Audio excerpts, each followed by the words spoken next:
US markets are sticking with their September rate cut bets after the Fed chair delivers something for everyone in his Senate appearance. Australian consumers are gloomier after headlines the RBA could hike, and New Zealand's Reserve Bank is expected to hold rates later today. That's coming up in our 5 Things in 5 Minutes. And then in our bonus deep dive interview, ANZ Head of FX Research, Mahjabeen Zaman, looks at both the Kiwi and the Aussie dollars, where they're headed, and which one looks set to come out on top. Relative commodity prices also matter for the cross. Iron ore prices have recovered from June lows. On the contrary, dairy prices, which matter for Kiwi dollar, have actually, based on the global dairy auction which we saw earlier this month, we saw that index fall quite significantly. But first, in 5 and 5 with ANZ. US stock markets are up slightly on hopes the Fed can start cutting rates from September. That's after comments from Fed Chair Jerome Powell to a Senate committee that there has been modest progress on inflation. The S&P 500 was up 0.1% at 4 a.m. Sydney-Melbourne time, but the yields on US Treasuries were also up around 2 to 4 basis points. Traders there focusing on comments that the Fed was still looking for more good data on inflation before cutting. ANZ economist Bansi Madhavani says reading through the subtle nuances indicates the Fed is increasingly viewing risks to the economic outlook as two-sided. These comments are consistent with Fed beginning to cut rates in September. Chair Powell highlighted that he is looking to see continued improvement in inflation data. And ahead of the September meeting, the Fed would have 3 more readings of inflation, which would be for June, July and August. Now, if these continue to signal that disinflation progress is intact, the Fed would begin cutting rates in September. The pricing for September rate cut continues to range around 70 to 75%, with expectations of 2 rate cuts in 2024. The US dollar index was trading up 0.14% at 4 a.m. Sydney-Melbourne time. The Aussie dollar up 0.05% at 67.40 US cents, while the Kiwi was flat at 61.24. Number 2, the Reserve Bank of New Zealand is widely expected to hold its official cash rate at 5.5% today. ANZ New Zealand Chief Economist Sharon Zollner says while business surveys have been pointing to weaker activity, the RBNZ will be waiting on hard data like next week's Q2 CPI before thinking of communicating any change in stance. It's not as simple as weak activity means the Reserve Bank will cut sooner, because what the Reserve Bank is assuming about how fast the economy can run is also really important. But all else equal, if we are having a deeper slowdown than the Reserve Bank expects, then it wouldn't need to be as long. And so that certainly is underpinning the market's expectation that the Reserve Bank could be cutting rates as soon as November. For our part, we're thinking February, but even that is still well ahead of what the Reserve Bank itself was forecasting in their last monetary policy statement, which is that they wouldn't be cutting until August next year. They're certainly on their own on that one. Number 3, ANZ Roy Morgan's Australian Consumer Confidence Survey fell last week to its second lowest reading this year. ANZ economist Maddie Dunk says there was a sharp fall in the time to buy a major household item sub-index, which may have reflected end of financial year sales wrapping up. There's also been headlines of potential rate cuts. We did have those retail sales numbers out last week, which were a bit stronger than expected and did increase speculation about the potential for a rate hike. So that might have also sapped confidence, and I think that's reflected in the fact that those people who are paying off a mortgage reported the largest decline in confidence last week. Number 4,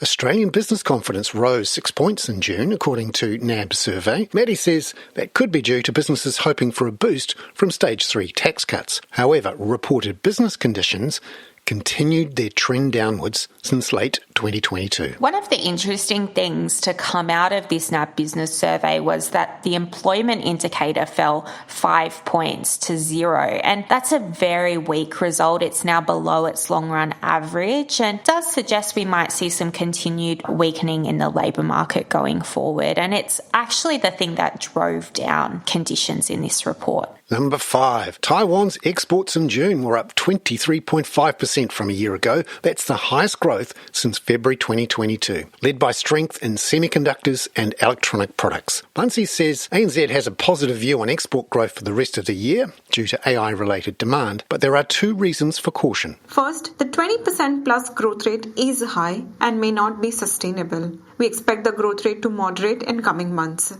Second, demand for electronics and semiconductors from the US has increased rapidly. Just to give an example, in June quarter, it was up 63% on an annual basis. A sharper than expected growth slowdown in the US, therefore, could dent demand for exports. Punsi Madhavani there. Now, in our bonus deep dive interview, ANZ Head of FX Research, Mahjabeen Zaman, analyses the outlooks for the Aussie and the Kiwi dollars this year, and which of the two looks set to come out on top. The Aussie dollar has moved higher over the recent weeks on the back of several factors. The June RBA meeting was broadly read as hawkish by markets, which then lent support to the Aussie dollar. We continue to maintain the view that the RBA will be higher for longer, with the first cut being only in February 2025. Now, pairing this against the USD, who we think will begin their easing cycle in September, in our view, has lent some support to the Aussie. Similarly, we have seen iron ore prices, which have also picked up. This again has supported the Aussie dollar upside. And then furthermore, when we look at CFTC futures, it shows that positioning in the Aussie dollar is getting less and less bearish than it has been over the recent months.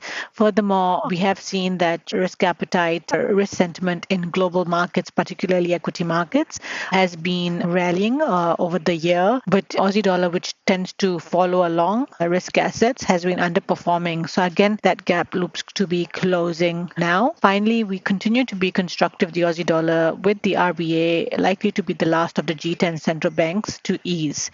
We think that will be in Feb 2025, and that should keep the Aussie supported with our year-end forecast at 69. So the RBA is getting a bit more hawkish, and the Reserve Bank of New Zealand got there before them this year. What's your outlook for the Kiwi? We expect the Reserve Bank of New Zealand to leave the official cash rate at 5.5% at its meeting. While we expect the first cut from the RBNZ to come in February 2025, the risks are skewed to earlier, and that's because data since the May MPS suggests that economic conditions are aligned with an ongoing disinflationary trend. However, the MPC is unlikely to bring forward its rate cut forecast given recent stickiness in non-tradable inflation. Overall, going into the RBNZ meeting, we are somewhat neutral Kiwi dollar, given that we expect no change in the OCR or no change in forward guidance is really expected. Broadly, the RBNZ has had a hawkish stance and is unlikely to change this at this meeting, while markets are priced in a little bit more dovishly. I think we will be looking ahead to US, New Zealand and Australian inflation data that will be coming over the next few weeks, which will be more meaningful for Kiwi dollar moves against the US and other currencies. So what's the outlook for the Aussie-Kiwi cross? The Aussie-Kiwi has rallied from lows of about 107 in mid-June to around 110 due to several factors. First and foremost, Aussie-New Zealand yield spreads are becoming less and less negative and now are close to year-to-date highs. And that's really on the back of the fact that market expectations of RBA are more hawkish as opposed to RBNZ, and that has helped the Aussie outperform the Kiwi dollar. Furthermore, relative commodity prices also matter for the cross. Iron ore prices have recovered from June lows. On the contrary, dairy prices, which matter for Kiwi dollar, have actually, based on the global dairy auction which we saw earlier this month, we saw that index fall quite significantly, and this has likely weighed on the Kiwi dollar. So I guess these are the two reasons why we have seen Aussie-Kiwi move higher. Now, looking ahead, further upside from here, I think we will again be looking forward to Q2 CPI out of New Zealand that's coming up. If it does confirm the disinflationary trend of recent indicators, such as business surveys, that's probably going to then price in more dovish expectations for the RBNZ, which would then probably weigh on the Kiwi dollar. We also look forward to the Australian CPI towards the end of the month. If this comes out as we expect, which is a little bit higher than RBA's forecast, we think that should then continue to point to our constructive Aussie dollar view, where we see the Aussie dollar really ending the year at around 69. Mahjabeen Zaman there. I'm Bernard Hickey. That was 5 and 5 with ANZ for Wednesday, July the 10th. Catch you tomorrow with analysis of the RBNZ rate decision. This podcast contains general information only, not investment advice. You should obtain advice for your personal circumstances before making any investment decisions. Please view the podcast disclaimer available via your media player or email.